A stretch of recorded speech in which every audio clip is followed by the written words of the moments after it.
اعوذ باللہ من الشیطان الرجیم، بسم اللہ الرحمن الرحیم۔ السلام علیکم ورحمۃ اللہ وبرکاتہ۔ عورت گھر میں ہی اچھی لگتی ہے۔ رسول اللہ صلی اللہ علیہ وآلہ وسلم نے ارشاد فرمایا، عورت چھپا کر رکھنے کی چیز ہے۔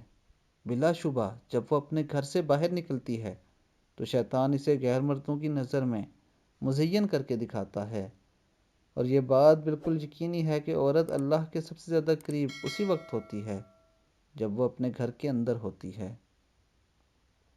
دوستو، آج کل شخصی آزادی کے نام پر خواتین جو کام کر رہی ہیں، انہیں اس بات کا اندازہ نہیں ہے کہ وہ خود کو جہنم کے زیادہ قریب کر رہی ہیں۔ اللہ تعالیٰ سے یہ دعا ہے کہ اللہ تعالیٰ ہماری ماؤں، بہنوں، بیٹیوں کو دین اسلام کے مطابق زندگی گزارنے کی توفیق عطا فرمائے اور انہیں پردے کی اہمیت کو سمجھنے کی توفیق عطا فرمائے۔ السلام علیکم ورحمۃ اللہ وبرکاتہ۔